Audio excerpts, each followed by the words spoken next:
in dañ ko utiliser pour mois. Exemple, in January.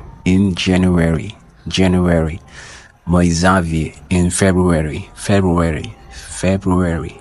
Mais février. In March. Mooy mars. In April. Mooy avril. In May. Mooy mai. In June. Mooy juin. In July. Mooy juillet. In August. Mooy août. In October. In novembre ak décembre. Kon in dañ ko utiliser pour mois yi ak année yi. Comme bu bëggee wax 2024. In 2024. mooy 2024. Comme exemple 1998. In 1998. mooy 98. Kon in dañ ko utiliser pour mois yi. Dañ ko utiliser tamit pour saison yi. Seasons. Comme in the summer mooy été. In the summer. In the winter mooy hivernal. In the winter. In autumn tamit une saison la boo xam ne ci la garab bi commencé rouge. Comme bi garab bi commencé dee mel luy dee quoi, commencé jaune di wadd xam mooy loolu. In tamit nañ ko utiliser ci suba gi ak ngoon gi ak ay midi. In the morning mooy ci suba gi. In the afternoon mooy ci bëccëg gi. In the evening mooy ci ngoon gi. mais on tamit nañ ko utiliser bu dee ci jour yi la. ci jour yi dañu wax in. On lañuy wax. Exemple bu ñu wax dimanche. On Sunday mooy dimanche Sunday. On Monday mooy lundi. On Tuesday mooy talaata. Wednesday àllarba. Thursday mooy alxames. Friday mooy ajuma. Saturday mooy samedi. Yëpp on lañuy wax on Sunday, on Monday, on Tuesday, on Wednesday, on Thursday, on Friday, on Saturday mooy samedi. Kon bu ñuy wax jour yi on lañuy utiliser mu in. At dañ ko utiliser pour ay heure ak les endroits publics mooy fi nit ñuy daje. Comme meet me at 8 o'clock mooy nañ daje 8 heures. Wala meet me at 7 p.m. mooy nañ daje 19 heures.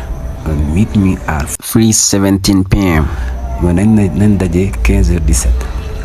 kon dañ koy utiliser ci heure. mais tamit dañ ko utiliser ci endroit public yi nga xam ne dañ fay nekk. comme bu bëggee wax at home mooy ci kër gi. at work ci liggéey bi. comme bu bëggee wax maa ngi ci kër gi. I'm at home, I'm at work, I'm at the police station, maa ngi ci commissariat bi. I'm at the university, maa ngi ci university bi. I'm at the school, mooy ci école bi. At the grocery store mooy épicerie bi. kon at mën na dugg ci endroit public yi quoi. dañ ko utiliser pour endroit public yi comme ay aéroport ay arrêt de bus, at the bus station ak hôpital ay banque. fépp foo xam ne endroit la xam nit ñi dañ fay daje daal mën ko fa utiliser. tout mooy jëm. kon ba bëggoon wax maa ngi dem fenn tout nga utiliser ak foo mënti jëm tout. comme exemple nga ne maa ngi dem ci arrêt bus bi. bus stop mooy arrêt bus. I go to the bus stop. bëggul wax maa ngi dem aéroport. I go to the airport. bëggul wax maa ngi dem hôpital. I go to the hospital. wala I go to the restaurant mooy restaurant bi. I go to the mosque. maa ngi dem ci jàkka ji. I go to the bank. I go to the hospital. maa ngi dem ci banque bi. maa ngi dem ci hôtel bi. kon tout mooy jëm. boo bëggee wax maa ngi dem fenn tout nga utiliser.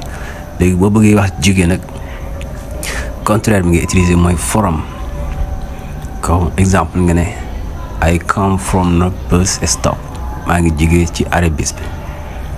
I come from the train station. maa ngi jóge ci arrêt train bi quoi fi ñuy kii ci train bi fi ñu jëlee train bi. I come from the hospital. maa ngi jóge ci hôpital bi. from ma jóge I come from the restaurant. maa ngi jóge ci restaurant bi. I come from the mosque, from the bank. maa ngi jóge ci jàkka ja. maa ngi jóge ci banque bi. waaw kon from moo jóge. exemple boobu woon wax maa ngi jóge ci ñàkk jëm ci am. from mooy jóge. to mooy jëm comme nañ ko waxee. mën ko waxee I come from poverty to reach. Maa ngi jigee si ñàkk jëm si am.